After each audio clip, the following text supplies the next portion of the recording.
jërë ngeen jëf merci beaucoup amis fidèles internautes 313 digital nuyu nañ leen bu baax a baax amaat mbégte encore une fois fas yéene ñëwaat ak yéen ci beneen jotaay entretien spécial comme niñ koy faral di defee saa su ne tey ñu am mbégte dalal ci suñu plateau ki nga xam te ne moo di Cheikh Sadbou Diouf nekk juriste de formation waaye également nekk coordonnateur du mouvement national des patriotes handicapés di MONAF responsable sous commissariat justice du mouvement national des cadres patriotes diaspora nekk également membre du bureau politique national de Pastef les Patriotes, rapporteur du volet inclusion et prise en charge du handicap et corporateur de la thématique justice du projet d'un Sénégal souverain, waaye également juste et prospère du président Bassirou Diomaye Diakhar Faye. Moom El Hadj Sadbou Diouf est aussi président fédération sénégalaise des sports des déficients visuels. Moom lañ fas yéene dalal tey ci suñu plateau ñu fas yéene waxtaan ci ponk yu bëri ci wàllum actualité lu ci mel ne plan de redressement économique bi nga xam te ne kii di Elimane Diawrigne lancé na ko ci bu yàggul fële ca Grand Théâtre ci teewaayu njiitu réew mi waaye également dinañu ñëwaat ci réforme yi nga xam te ne jamono ji moom la régime actuel bi nekk di entamé rawatina lu jëm ca mbirum li nga xam te moom moo di lilee di OFNAC ba ci lu projet de loi yi nga xam te ne fas yéene nañ ko jaarale foofee ca pencum ndayu réew ma waaye également politique bi nga xam te ne moom la ñuy xaar surtout ci état bi jëm ci personnes yi nga xam te ne ñoom ñooy dund ak lii di handicap surtout également dinañu ñëwaat ci yeneeni ponk yoo xam te ne incha allah rabbi ci biir jotaay bi ñu fas yéene si ànd ak Cheikh Sadbou Diouf Cheikh Sadbou maa ngi lay ziar bu baax a baax am mbégte dalal la fii ci 313 digital bàyyi la nga nuyoo ak suñu bokk internet. jërëjëf Mohamed maa ngi lay nuyu di la ziara di la remercier ci invitation bi nga ñu defal tey. jërëjëf di nuyu mbokk yi ñuy suivre yëpp ci 313 digital. di nuyu ñi ngay liggéeyal yëpp. nuyu ay dara. ak tous ceux qui travaillent ici. di nuyu waa MONAF yëpp nag. di nuyu kilifa diine yi kilifa aada yi. di nuyu itam fa la war a njëkk sax le président de la république Bassirou Diomaye Diakhar Faye. waaye itam di nuyu le premier ministre. waaye président du parti Pastef les Patriotes. monsieur Ousmane Sonko. ak sénégalais yëpp rek yi nga xam ne ñu ngi teewlu jamono ji incha allah jërëjëf kon moom Cheikh Sadbou Diouf moom la ñu fas yéene kon ñëw ak yéen ci li nga xam te moo di ci jotaay bi le Cheikh Sadbou dañ koy dooree ak lu jëm ci li nga xam te moo di plan de redressement économique et social bi nga xam te ne jamono ji daanaka moo nekk au top de l' actualité depuis bi ñu ko présenté te Elimane Diawrigne yi di Ousmane Sonko defoon ko ci teewaayu njiitu réew mi Bassirou Diomaye Diakhar Faye mu di plan boo xamante ne lañ ci jublu mooy fexe ba redresser économie réew maanaam jubbanti koom-koom réew mi nga xam te ne selon yéen ñi nga xam te ne demoon ji yéen a toog ci nguur gi rawatina les autorités ñu ne biñ fi ñëwee dañoo fekk koom-koom gi nërmeelu nekk ci ay jafe-jafe ba daanaka mbir yu bëri yoo xam te ne dañ ko bëggoon a sax def jamono ji ne tembe mënuñ ko def plan boobu ni nga ko déggee ak ni ko premier ministre présenté jàpp nga ne daanaka ingrédients yi nga xam te moom la ñu soxla yépp ngir mën a yëkkantiwaat koomu Sénégal dégg nga ko ci surtout côté souveraineté bi nga xam te ne moom lañ ci woote. waaw jërëjëf Mohamed ci laaj bu am solo boobu parce que yaakaar naa sa laaj bi daanaka tënk na lu bëree bëri ci li ñu war a wax. maanaam réew mi fi ñu ko fekk d'abord. xamoon nañ ne naam réew mi doxul. xamoon nañ ne économie bi sooxe na. xamoon nañ ne ci wàllum souveraineté. li desoon bari na ci wàllum moom sunu bopp. économiquement waaye itam. ci ressources yi nga xam ne waroon na jóge ci li nga xam ne moom mooy li ñu yàlla wërsëgale ci moo xam ci suuf si la ci joor gi moo xam ci jaww ci jéeri ji moo xam ci géej gi donc yooyu yëpp nekk yoo xam ne ñun xamoon nañ ko waaye est-ce que ci niveau bi mu toll nii tey bi ñu découvrir xamoon nañ ko ci anam yooyu ñëpp mën nañu répondre non kon fekk nañ dëkk boo xam ne dafa nërmeelu premier ministre nee na moom de réew mi mu fekk mu ngi ko gis ci quatrième sous-sol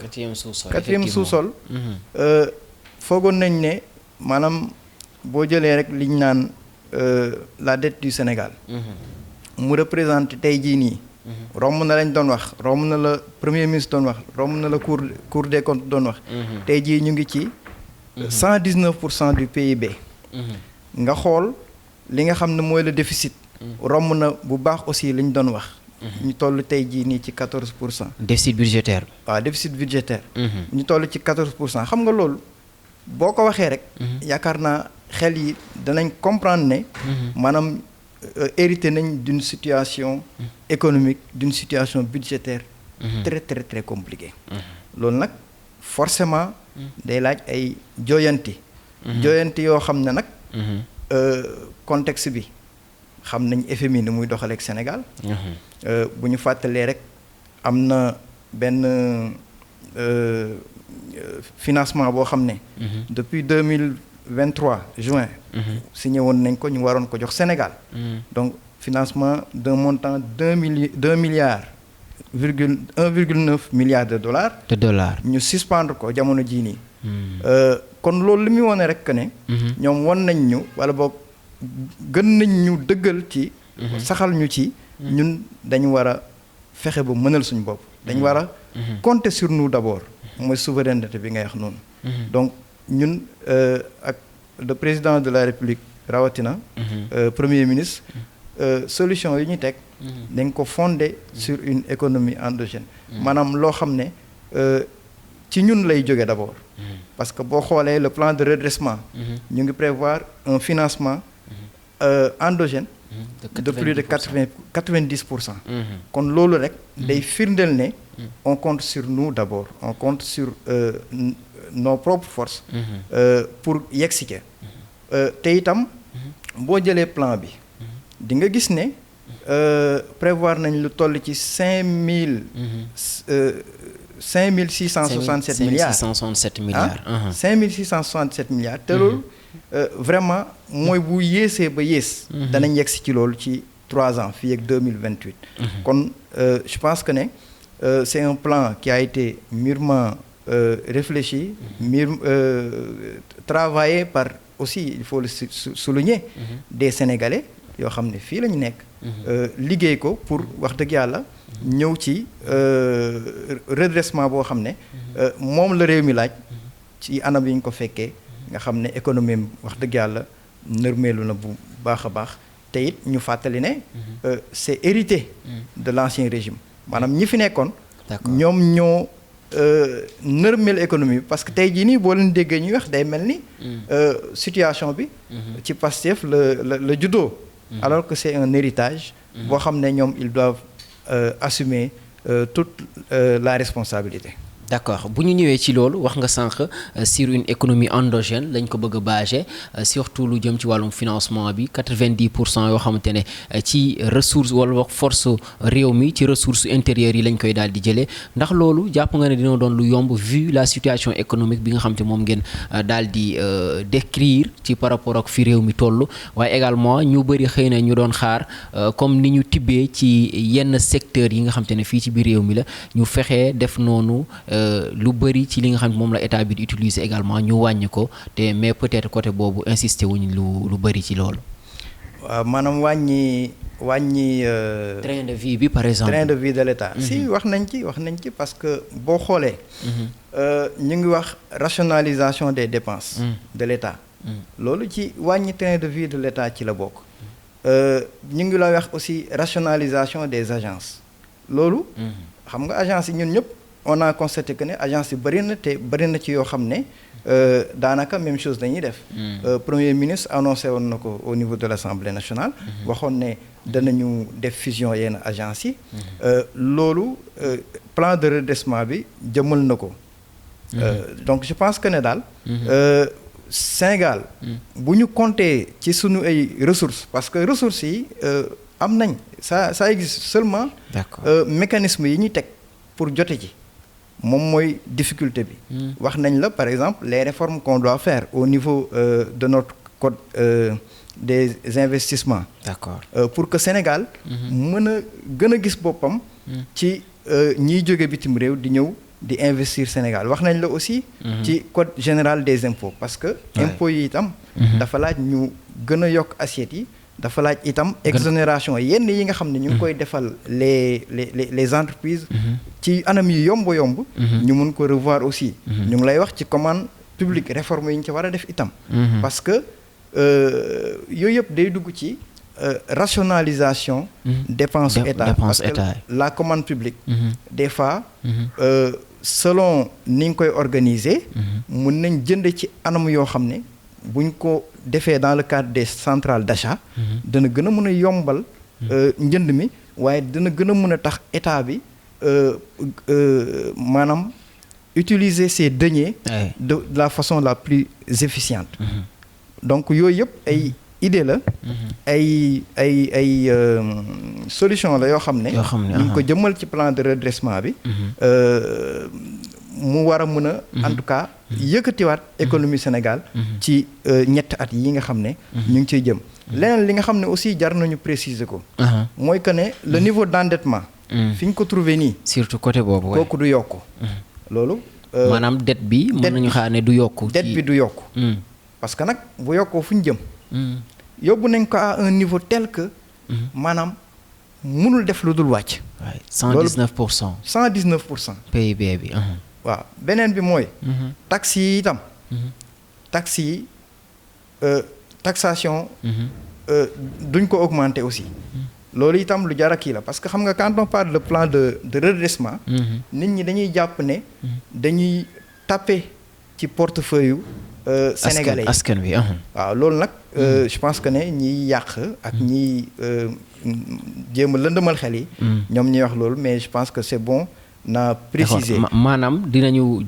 jëlee ay koppar ci li nga xam ne ci biir réew mi waaye duñu laal peut-être poche duñu laal poche sénégalais bi maanaam le sénégalais lambda dundam du gën a métti du gën a métti ci plan de redressement bi leen nag aussi je pense que ne jar nañu préciser ko parce que tam des fois ñu ne waa dañuy taxer nangam comme kii yi nu mu tuddati le prix du tabac waay ak paris en ligne yi waaw yooyu xam nga ça pose un problème de santé publique d'abord avant tout problème de santé publique nag bu ñu ko waxee da di ay jafe-jafe yoo xam ne maanaam réew mi ci boppam day obligé dem tibb ci gafakaam def ci ndaxte réew mi mooy faj koo xam ne tux na tey ba am ay problème de santé bu ma nee réew nag dem hôpital c'est la famille nit ki ci boppam waaye it xam nañ y a un système de sécurité sociale boo xam ne day jël aussi en charge léegi système de sécurité sociale boobu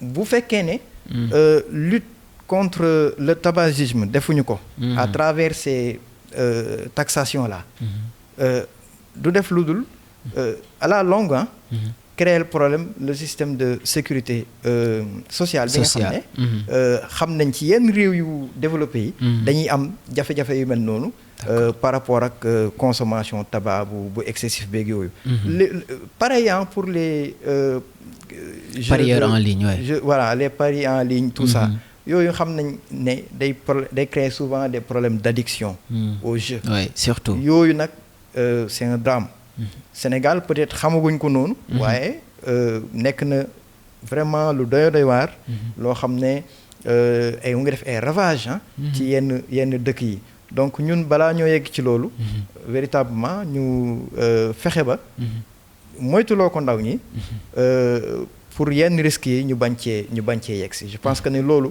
ça répond à un double objectif d'abord protéger les Sénégalais waaye itam dugal xaalis ci gafaka réew mi. d'accord donc daal pour finir xëy na ci point boobu am nga yaakaar ne base yi nga xam te ne moom la ñu teg ngir wekk ci li nga xam te moo di plan de redressement bi base yu ko attan la. mais évidemment base yu ko attan la. parce que dafa di base yoo xam ne. dañ ko wekk ci réew mi d'abord. ressources yi réew mi am. wekk ko aussi ci doomu réew mi. bañ a dépendre ci. bañ a dépendre de l'extérieur.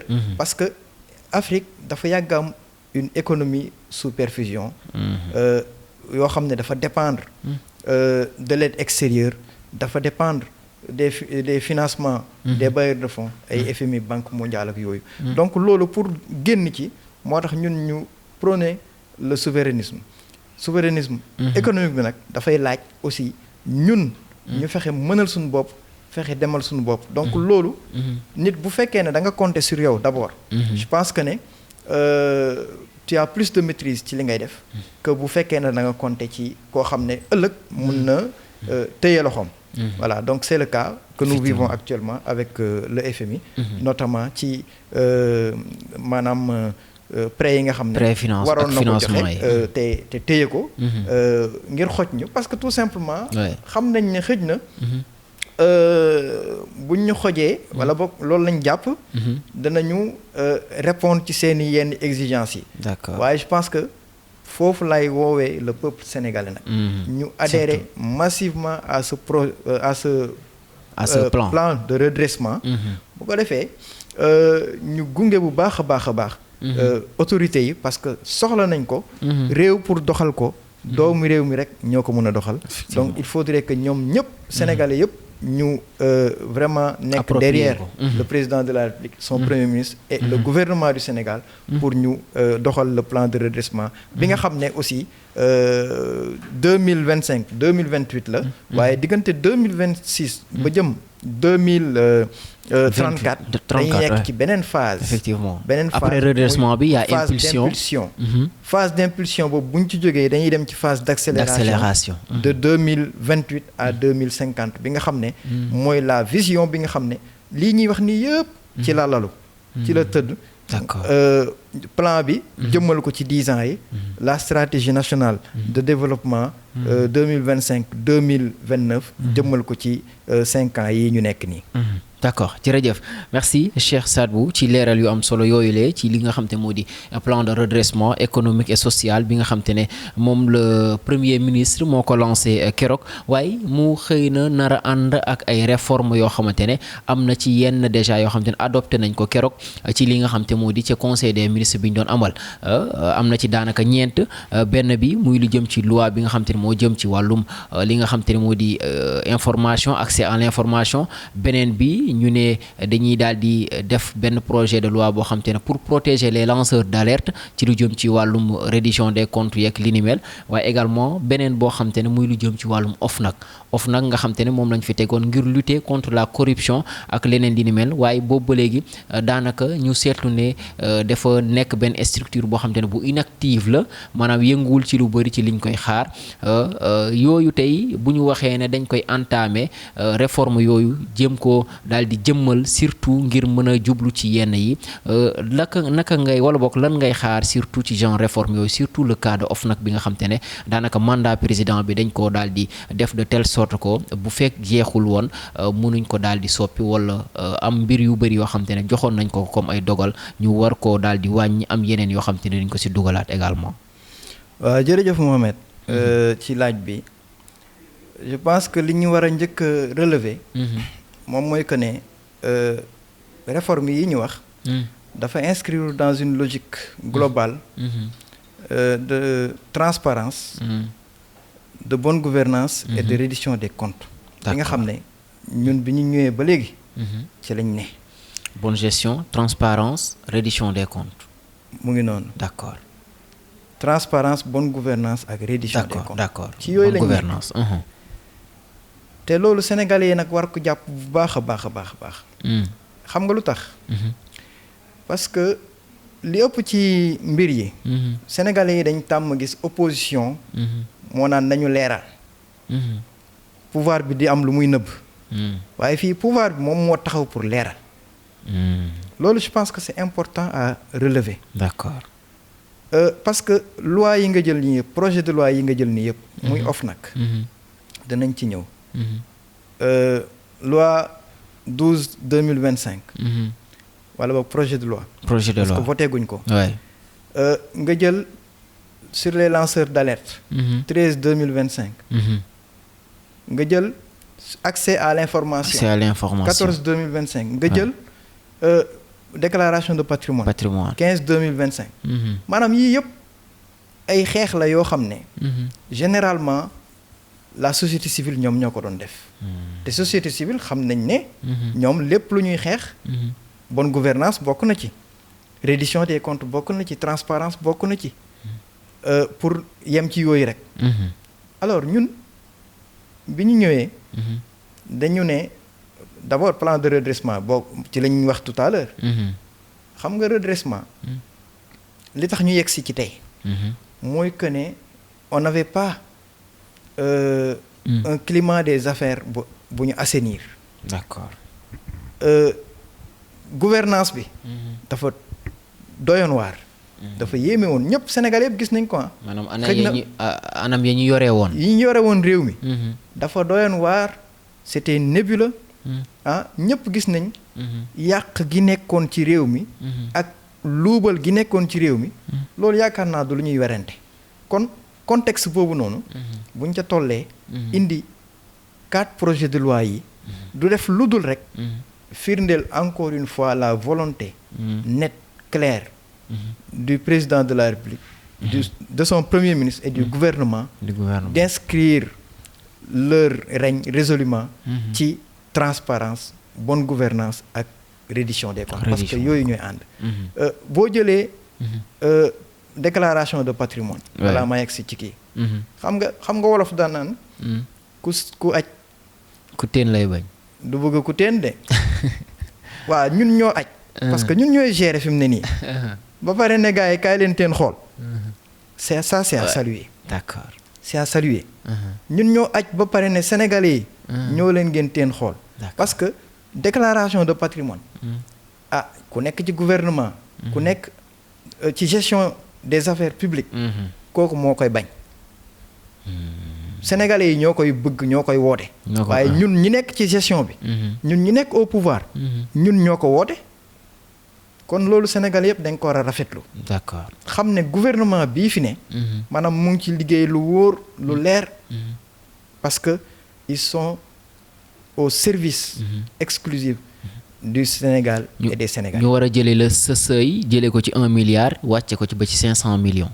mu ngi noonu ça c'est aussi à saluer wax dëgg yàlla. c'est à saluer parce que ça permet. d'élargir le champ. des personnes yi nga xam ne. ñoom ñoo war a def la déclaration de patrimoine. boo jëlee. accès à l'information. c'était aussi une autre revendication. des gens de la société civile. rien que pour bëgg rek. mbir yi gën a leer.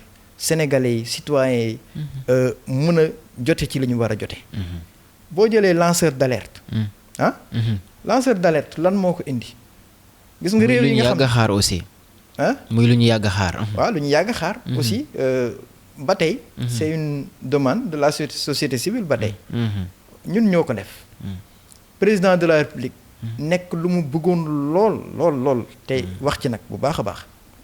ñun dans le cadre de notre travail au ministère de la justice liggéey nañ ci. mais dafa di mbir moo xam ne. lu am solo la pour que réew. mën a dox ci transparence ak bonne gouvernance ndaxte réew yi développé yëpp. boo demee Canada am na fa. boo demee États-Unis am na fa. France am na fa. donc ñooñu dañ leen war a protéger. pour que bu ñu gisee loo xam ne jaaduwul. ci ni réew mi di doxee. ci dans ses finances dans son économie. ñu mun koo en tout cas jéebaane. ñu mun koo surtout waaw wax. pour que ñu mën a jël les décisions yi nga xam ne ñoom ñoo ci imposé wu. leneen li nga xam ne aussi parce que souvent dañ naan lanceur d'alerte. waaye jar nañu préciser aussi les prête-noms. prête-noms xam nga. bëri na ci réew mi ci la bokk ci loi bi. ci loi bi la bokk. waaw bëri na ci ñoo xam ne. maanaam di nga am sa xaalis. wala nga am say bien mobilier. nga ne lii de. maanaam def ko ci turu keneen. xaaral ma def ko ci turu keneen. pour que. ñu bañ ko xam ñu bañ a xam ne man kat. luubal naa fii wala luubal naa fële. waaw ñooñu itam. comme ni ko président waxee woon ci benn discours am. à la nation. ñooñu itam permettre nañ leen. ñu def ay ñu alerter. d'accord avec une protection boo xam ne. jox nañ leen ko. ñu dem sax ba ne ku ko def bu ñu gisee la nga wax dëgg-dëgg dina am ab neexal boo xam te lu toll ci 10% par rapport ak la nga feeñal dinañ la ko ci jox. waaw pour peut-être encourager. ñi nga xam te ne yooyu c'est des mécanismes d'incitation. yoo xam ne lu war a lu ci mënta ñàkk la. des fois sax nit ñi di laajte lu tax ñuy neexal et tout ça mais bon. pour que le mécanisme soit vraiment efficace. yooyu dafa di ay dispositifs yoo xam ne teg ko ci. da ciy baax boo ñëwee ci mbirum OFNAC. OFNAC ñun ñëpp xam nañ. ne OFNAC wax dëgg yàlla bi fi Serigne Bassirou Gueye nekkee ba tey. ah mbir yi bougé wul de. yu bëri. dara bougé wu fa. te xam nañ aussi li taxawoon ñu teg ko fa. mais c'est pas un problème de personne. loolu aussi. je pense que ne am na solo lool ñu wax ko. dafa mos a bokk ci suñu projet. ñu xoolaat OFNAC. d'accord waaw donc loolu rek la ñu ñëw matérialiser fii nii. ci naka. ci jéem a rationaliser aussi foofu ba tey les institutions. waaye itam fexe ba nga xam ne. OFNAC dana gën a am doole. am doole parce que indépendance bi daf ci am solo. d'accord OFNAC autorité indépendante. Placée sous l'autorité du chef de l'État. wala du président de la République. d'accord waaye leneen li am solo lu jara signaler. mooy que ne nekkatul ne président day jékki-jékki rek ñëw nommer ay nit biir OFNAC. dañuy prévoir appel à candidature. pour les 12 personnes yi nga xam ne. effectivement ñoom ñooy nekk OFNAC. ba noppi soog a def décret. waaw bu ñu defee appel à candidature. léegi nag foofu la leen président di nommer par décret. d'accord et loolu ça garantit une indépendance des membres de l'OFNAC. nga xam ne. dinañ mën a def seen liggéey ci seen teeyu bakkan. en toute indépendance. waaw en toute indépendance. waaye itam ñu may leen 5 ans yoo xam ne. kenn mënu leen a. destitué d'accord. lu dul ci yenn conditions bien sûr. lu dul ay faute grave ak yeneen ma. faute grave. waaw bokk na ci. yeneen yi bon day aju ci ñoom. wala yi ci yàlla mooy décès. waay démission bi. ci nit ki la aju. yenn absentéisme yi notoire. d'accord loolu tamit ci la. loolu mu ngi ci loi bi itam. ok voilà donc yooyu daal. je pense que ne ça permet aussi. de garantir wax dëgg yàlla. benn OFNAC boo xam ne dana nekk au service. exclusif du Sénégal. Sénégal mais pas au service d'un président de la République. quand je dis d'un président de la République nag. Bassirou Diomaye Diakhar Faye moo fi nekk nii tey. waaye ëllëg itam ku fi ne. OFNAC bii nii. du nekk ci sa service waaye au service de la lutte contre la corruption lay nekk. ci loolu ba tey ñu gis ne daanaka ñu bëri dañ doon wax ne jafe-jafe la sax ngir peut-être ñu jëlee njiit OFNAC ci jamono jilee parce que xëy na nañu tëggee texte ak yeneen en tant que xëy na koo xam te ne nekk nga ci secteur boobule di secteur de la justice juriste tey waruñu xoolaat texte yi bu baax a baax ba nga xam te ne yenn gàllankoor yi muy faral di jur que ça soit ci askan wi que ça soit ci ñi nga xam te ne ñoom ñooy gérer loolu ñu gën ko oyofal ba nga xam te ne dina gën a adapté par rapport ak réalité réew mi également. waaw xam nga texte moom amul benn texte bu parfait. comme li ñuy wax rek toute œuvre humaine est perfectible. amul œuvre humaine boo xam ne rek. mënuñu ko gën a ñoŋal. amul. donc loolu.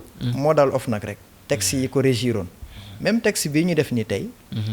ëllëg mën nañ ci gis loo xam ne nga jubbantiwaat. mën nañ ko gën a jooyanti mën nañ ko gën a jubbanti. waaye li am solo ba am solo. mooy les hommes. qui incarnent les institutions. les institutions. ñooñu ñoo am solo. parce que tey jii nii le président de la République. li mu def nii. lu rëy rëy la de te ko narul jubal.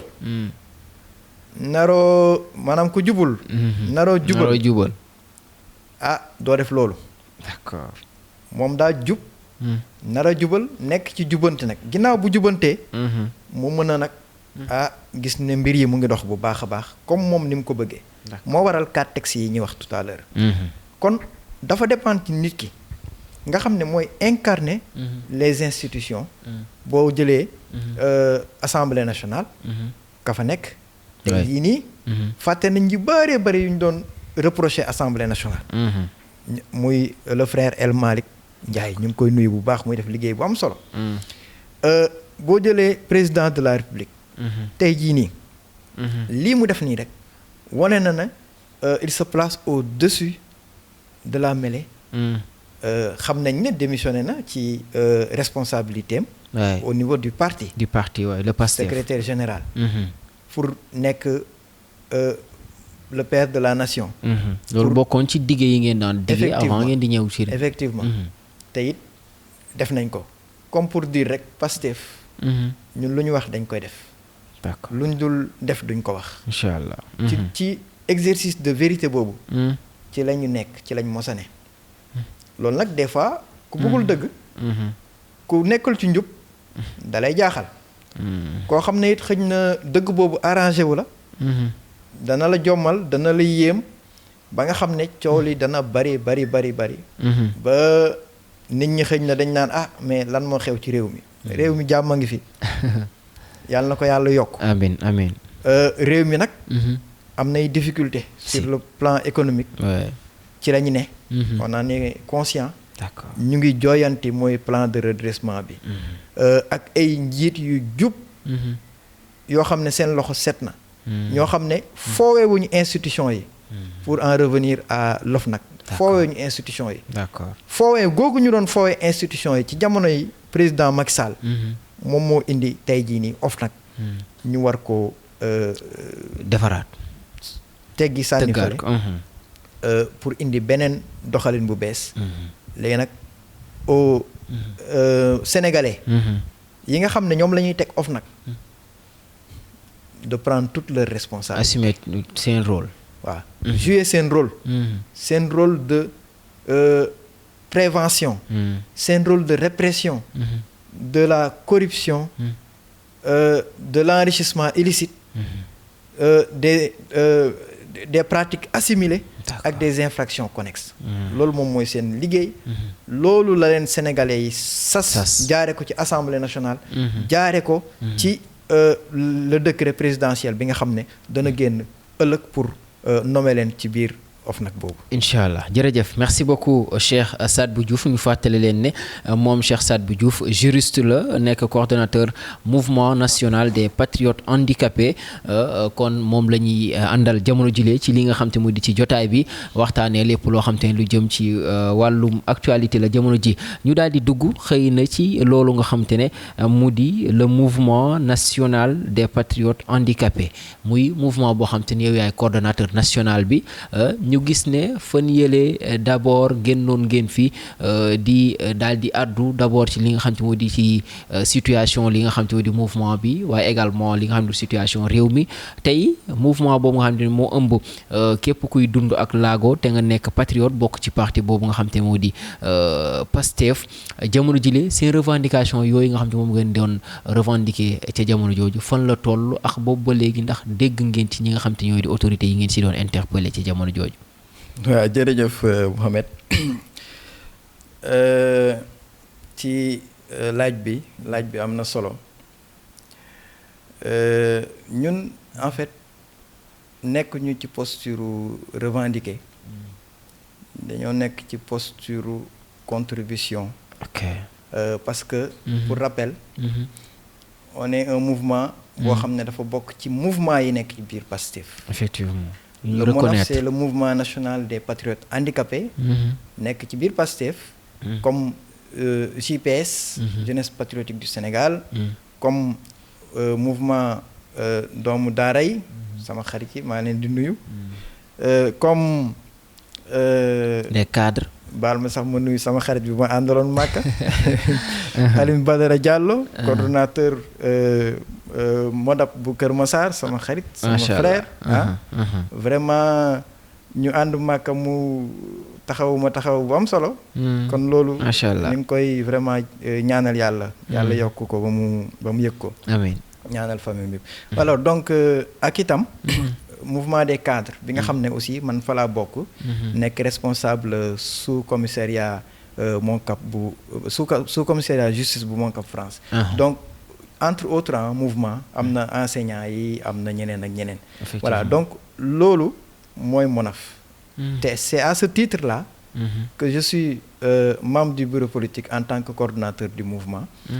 sama vice-coordonnatrice di Soxna Awa ma koy nuyu aussi. nekk honorable député moom it bokk ci bureau politique bi. effectivement en sa qualité de vice-coordonnatrice du MONAF. MONAF nag nekk mouvement boo xam ne. mu ngi fii Sénégal comme mu ngi dans la diaspora. nekk mouvement boo xam ne aussi. y a tous les profils. et j'insiste beaucoup. sur ce point-là. parce que souvent. xam nga sénégalais nag dañoo xaw a ñi ci bëri bon. ci ñi ma ko war a wax. dañu xaw a yéeme. parce que dañuy foog ne bu ñu nee handicapé rek. effectivement dañu gis ci mbedd mi ñuy yelwaan la ñuy xalaat. foog ne loolu rek la. déedéet romb na loolu. ci sunu biir am na ay docteur. ma ne docteur nag mooy ñu jàng ba def seen thèse. am na ca. am na ci ay master 1 am na ay master 2. am na ay artisan am na ay commerçant y a du tout et ci yi nga xam ne mooy master 1 ak master 2 yi docteurs yi y a des informaticiens y a des juristes y a des sociologues y a du tout en fait. d'accord yow rek exemple nga si. macha allah waaw exemple laa ci. comme ni nga ko waxee. waaye un exemple parmi tant d'autres.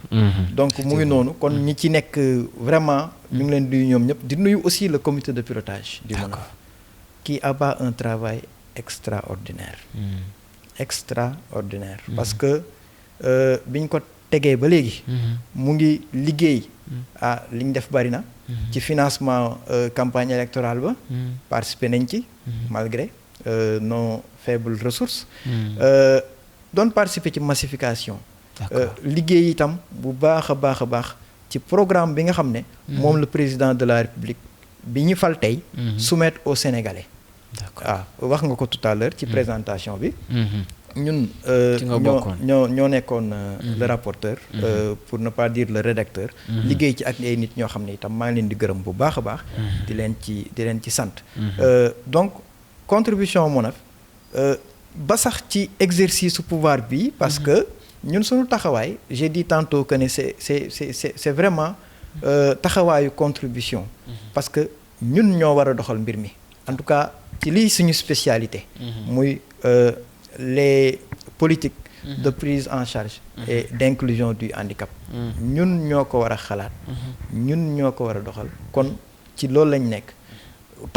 taxawaayu itam. buñ gisee loo xam ne doxul. te mu jëm ci politique du handicap ñu wax ko fañ ko war a waxee maanaam ci biir. bu sottiwul ñu génn ci biti nag wax ko ñëpp dégg ko.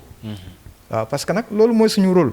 ñun j'ai dit lors d'un point de presse que ñun avant d'être de Pastef on est des défenseurs des droits des personnes handicapées. donc ci loolu la ñuy dox. bu amee je peux donner par exemple l'exemple du recrutement des 2000 enseignants. foofu ba mu amee ñu gis que ne lii kat. nañ ko nar a doxalee. xëj na dana gàllankoor personnes handicapées dañu alerter. ok bi ñu waxee boobu bi ngeen alerter am ngeen ci satisfaction. effectivement d'accord dañoo alerter. kenn dégluwuñu ci biir ñu mu génn wax ci biti ca lañ ñu woo. vraiment ñu def la ñu war a def yëpp nag. yëpp ñuy gërëm bu baax encore une fois le directeur des ressources humaines bu nekkoon ministère de l'éducation nationale. te retraité léegi. Sohibou Badiane nga xam ne liggéey bu rëy la ci def. parce que dafa jàpp ne. fépp fu ñuy joxe ay emploi les personnes handicapées dañ leen ci war a bàyyi xel parce que la loi d'orientation sociale. ci boppam. da leen bàyyi xel ci wàllu boobu. même si le décret d'application. tegaguñ ko ba tey. d'accord waaye loolu 2010 ba 2015. gisaguñ décret d'application buñ ko naree xaar. personnes handicapées kenn du leen defal dara donc il faut devancer. donc loolu dafay bokk ci revendication yi. bien sûr. d'accord il faut wala bokk ci appel yi. d'accord ci appel yi. parce que tollatuñ ci posture revendication. voilà donc. loolu kon. day bokk ci li ñu war a jëmmal. devancer l'état du droit ci wàll boobu. décret bi génnagul. waaye les autorités. dañ di war di bàyyi xel bu baax a baax. à chaque recrutement. que ne am na lu ñu war a pàccal. personnes handicapées yi. donc loolu. ba mu xewee vraiment ils ont tenu compte de ça. wala boog elles ont tenu compte de ça recruter. personnes handicapées yu bari yoo xam ne jóge nañ ci wàll wu ne nag. ci recrutement 2000 enseignants. waaw d'accord recruter nañ ci wàll wu ne. mu ne wàll wu ne nag.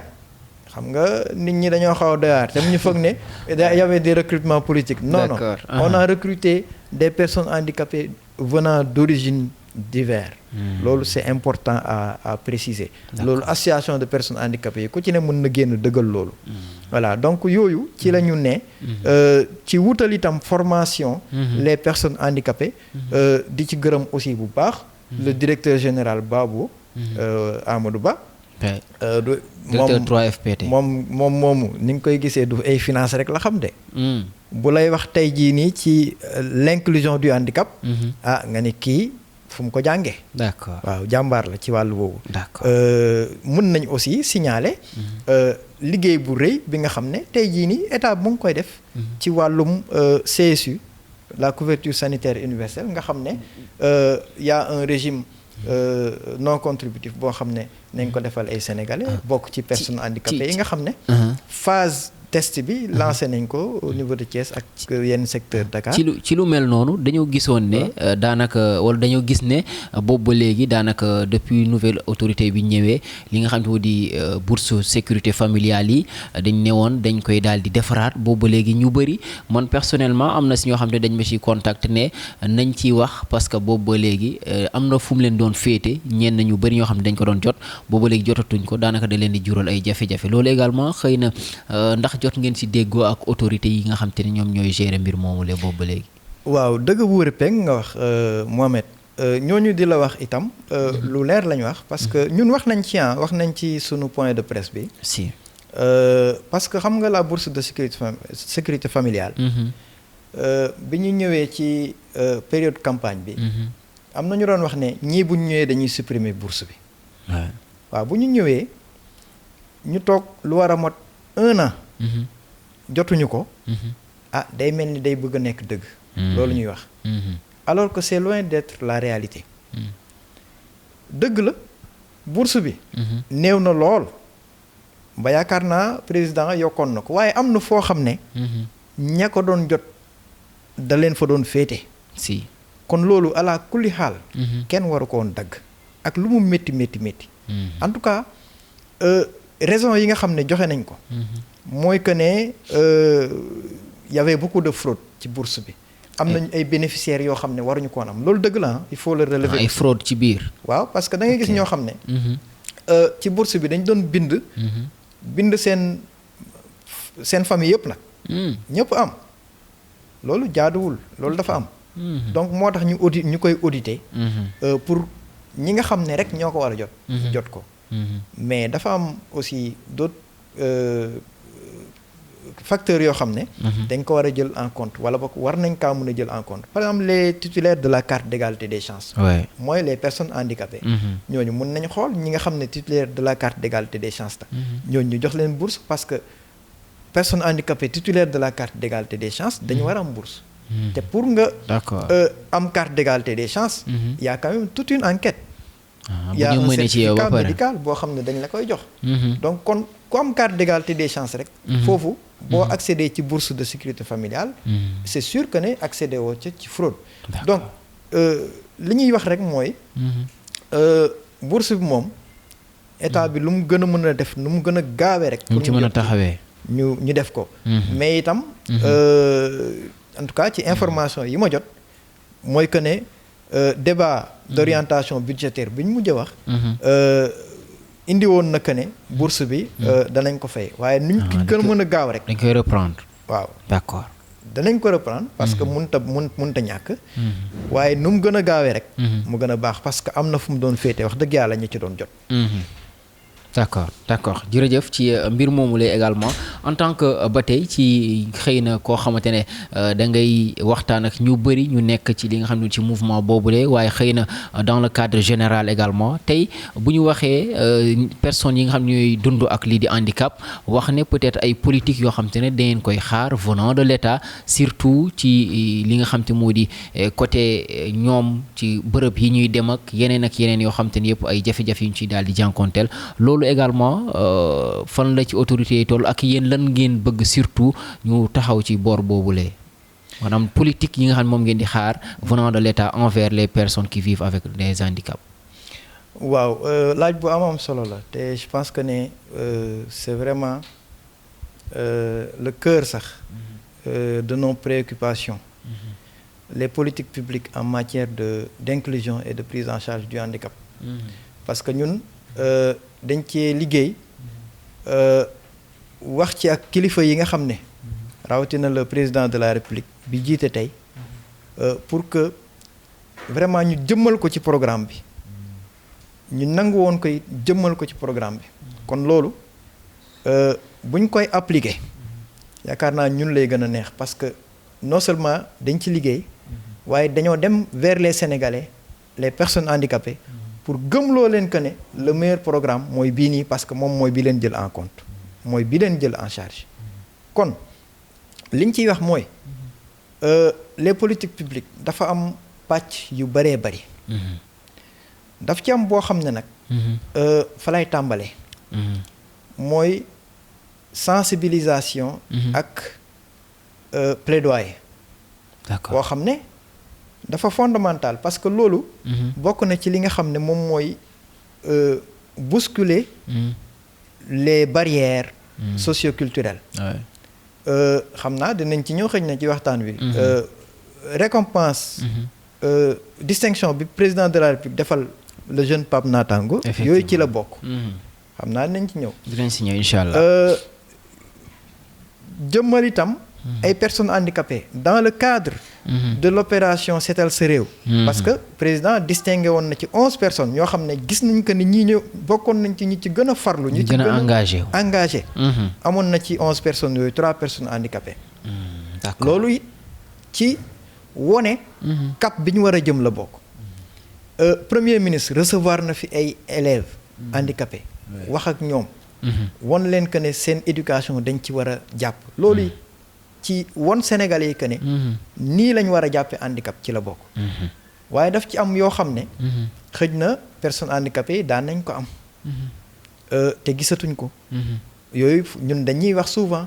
ñun de gisaguñ lu bari waaye lañ fi amoon sax xëj na amatuñ ko bourse bi wax nañ ci tout à l'heure ci la bokk le conseiller du président de la République ci prise en charge de la vulnérabilité et des questions du handicap loolu tam da daan am depuis 2000 ci Ablaye Wade gisaguñ ko ba tey kon loolu dafa nekk loo xam ne des fois day def jiixi jaaxa ci xelu sénégalais yi nga xam ne ñoom ñuy dund ak handicap waaye man gëm naa ne comme ni ma ko waxee ci kanam wala boog tout à l'heure ñun ay homme de valeur lañ teg ci réew mi lañ ñu wax amuñu sikki sàkk ne que ne dinañ ko réaliser d'accord amuñ ci sikki sàkk maintenant nag mën na am ay obstacles yoo xam ne ñooy ralentir ñooy retarder les choses mais man gëm naa ne àla kulli xaal danañ yegg si ci yooyu bokk na ci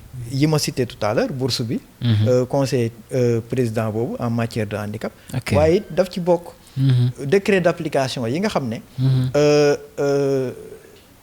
ñaata la 11 décrets 11 décrets d'application en 15 ans ñu jël ci ñett kese ci 15 ans ci 15 ans ñett kese yoo xam te ne moo soxal les personnes qui vivent avec un handicap mooy loi d'orientation sociale bi 11 décrets la prévoir en 15 ans ñett rek lañ ci jël ça veut dire que ne maanaam liggéey bi sooxe na bu baax a baax a baax te loolu nag dañuy wax ne d'abord au niveau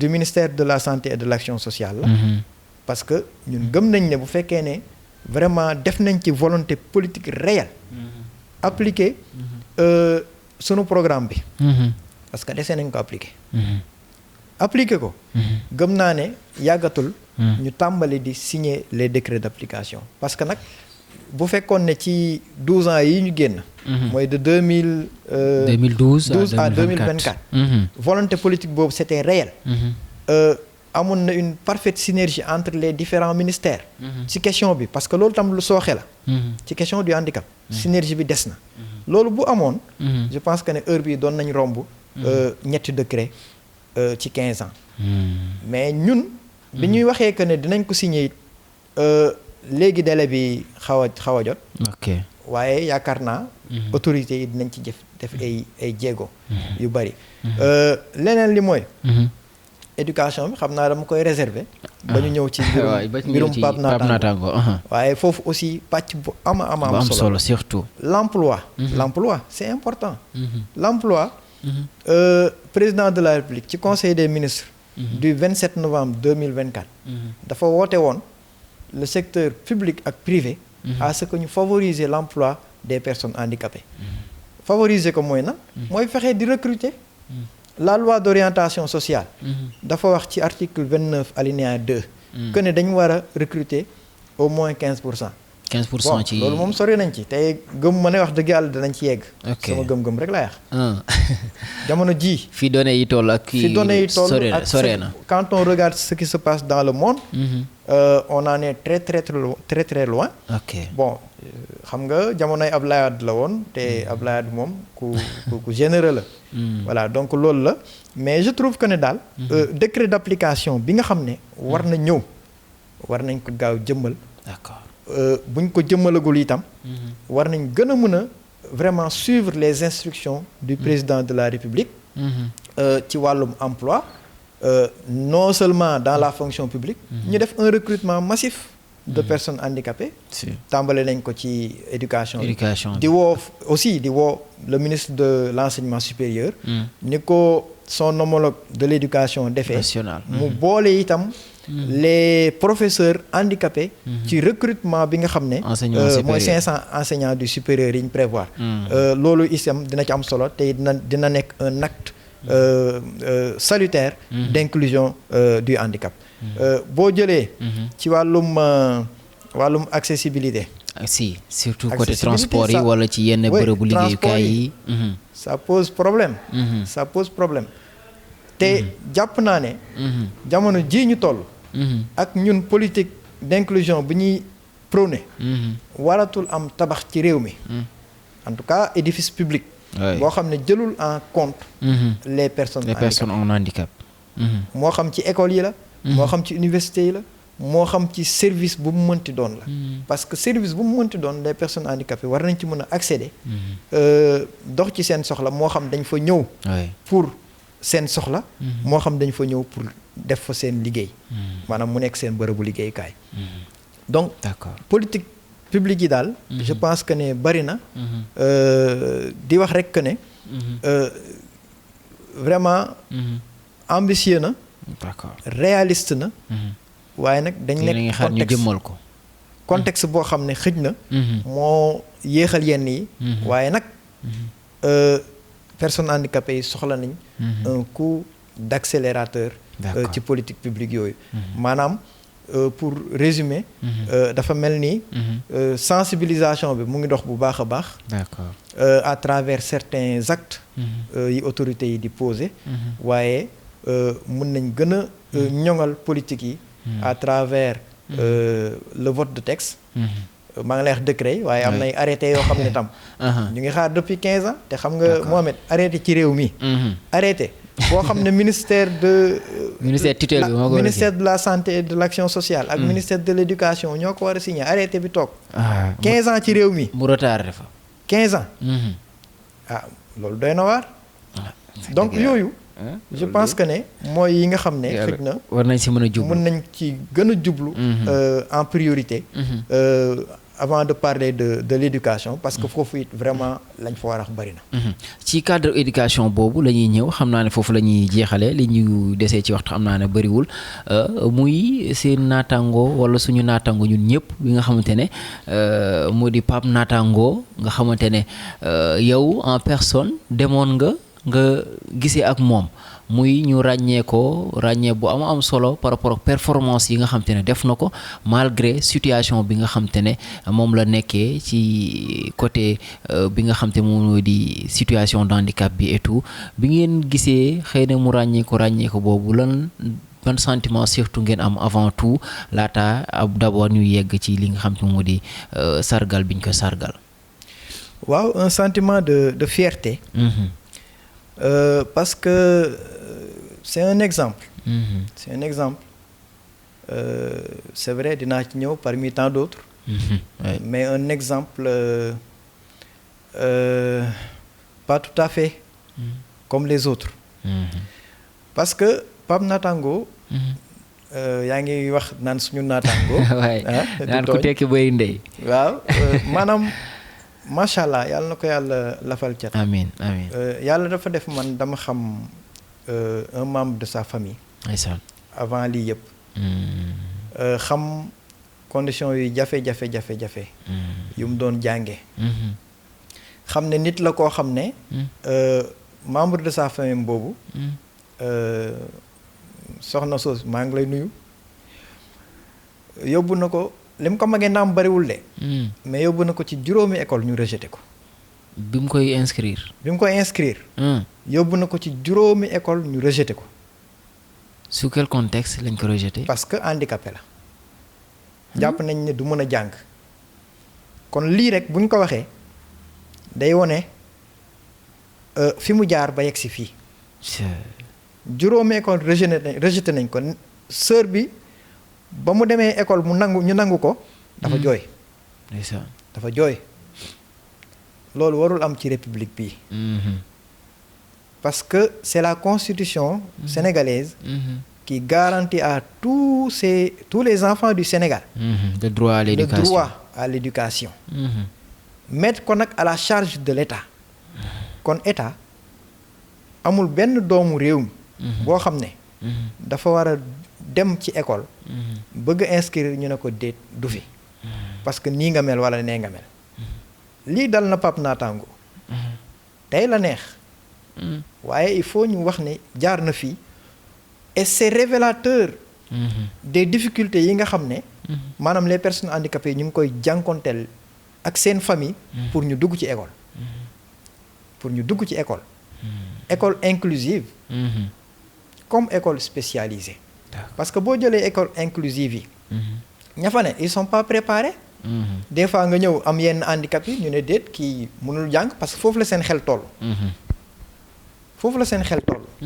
des fois nga dem ci école spécialisée yi existé néew na lool boo xoolee les déficients visuels benn lañ am depuis 82 ça fait 43 ans tey état tabax benn la ci réew mi état tabaxagul beneen 43 ans ñun bokk na ci suñu vision du chef de l'État notre programme la vision Sénégal 2050 itam ñu créer ay instituts spécialisés parce que souvent dañuy wax éducation inclusive mais ñëpp mënuñu dem ci éducation inclusive parce que y a des types de handicap lourds yoo xam ne mënuñu dem ci école inclusive yooyu d'accord loolu kon multiplier les écoles spécialisées da ciy baax beneen bi mooy les écoles inclusives tey jii nii l'inclusion bi ñuy wax mu xaw a booy loolu yenn nopp yi mais inclusion boobu jëmmal ko li may wax nii nag tàmbaliwul tey de tàmbaliwul ci suñu yegsi ci pouvoir bi c'est depuis année régime yi ñu génn d'accord donc inclusion boobu boo xoolee tey boo jëlee les déficients visuels inclusion fan lay dox fu muy dox d'accord Dakar Thiès Louga Saint-Louis Ziguinchor d'accord après boo waxee loolu da ngay taxaw d'accord waaye yeneen handicapé enfants handicapés yi nekk ci yeneen dëkk yi xanaa ñoom waruñu dem école waaw donc loolu d'accord moom mooy le défi bi nga xam ne war nañ ko relever en termes d'inclusion maanaam fexe ba enfant handicapé bu mu mënti doon école bi la gën a jege nga mën faa jànge surtout loolu défi la défi boobu nag pour relever ko il faut des moyens donc moyens yooyu état bi itam war na ci gën a bàyyi xel ci vote budget yi di ñëw leneen li itam mooy les kii la commission départementale d'éducation spéciale xam nga yooyu ñoom ñooy gérer orientation enfants handicapés yooyu d'accord mais yooyu amul benn bu fonctionnel ci département yëpp nag benn ci département yëpp fonctionnel lu ci d'accord loolu problème la d'accord donc yooyu aussi défi la boo xam ne war nañ ko relever surtout pour dire quoi pour dire que ne Pape Natango fierté la ci ñun parce que d'accord dafa xeex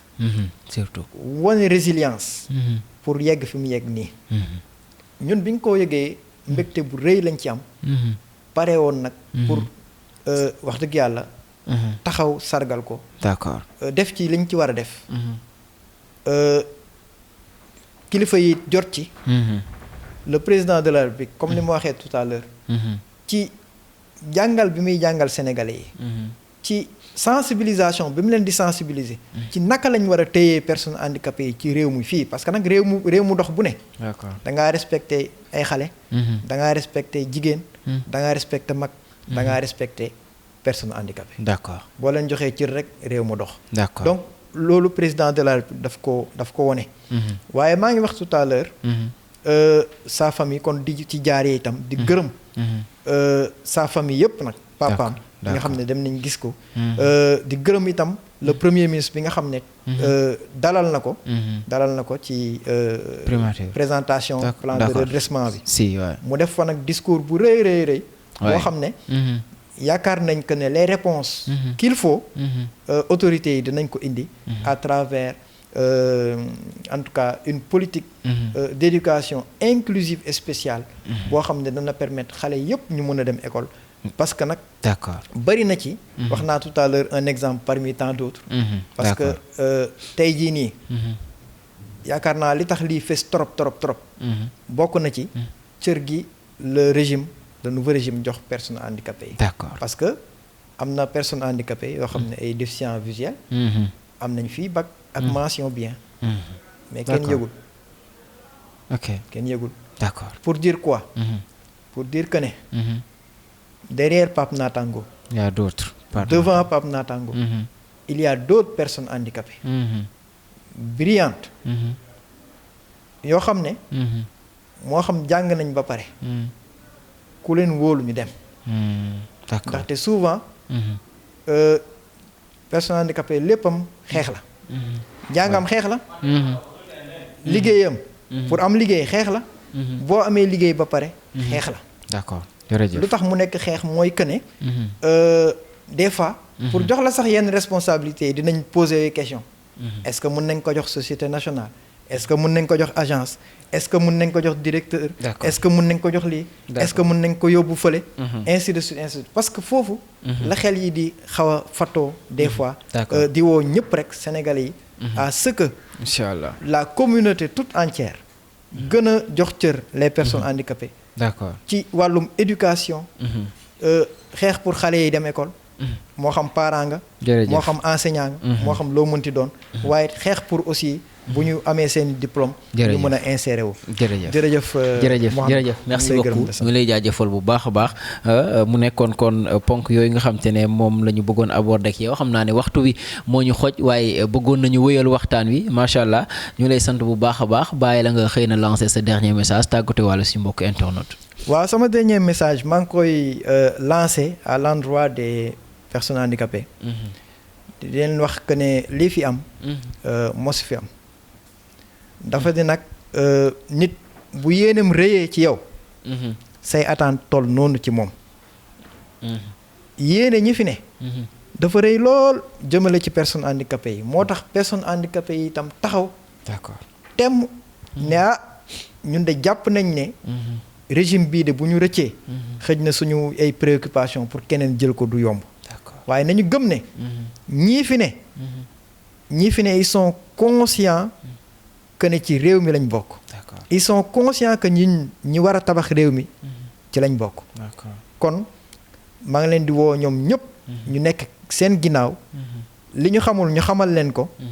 li ñu war a def ñu ànd ceeg ñoom def ko pour le bien et l'épanouissement de toutes les personnes handicapées et personnes handicapées bu ñu épanouir rek réew mi yëpp épanouir incha allah ñu ngi jaajëfal ñëpp ñu doon déglu di remercier sama cellule communication Fallou Bey ak Abdou Sagne ak ñi ñu àndal ñëpp d'accord jërëjëf merci beaucoup kon mu nekkoon El Hadj Cheikh Sadbou Diouf nekk juriste de formation coordonnateur du mouvement national des handicapés des patriotes handicapés di MONAF waaye également nekk responsable sous commissariat justice du mouvement national des cadres patriotes également di fàttali aussi yow Cheikh Sadbou Diouf yow yaay président fédération sénégalaise des sports des déficients visuels di la jaajëfal bu baax a baax ci wuy si bi di gërëm également Fallou Galas boo ko mayee rek ma félicité en ma qualité de président de la fédération sénégalaise des sports le président Abdoulaye Fall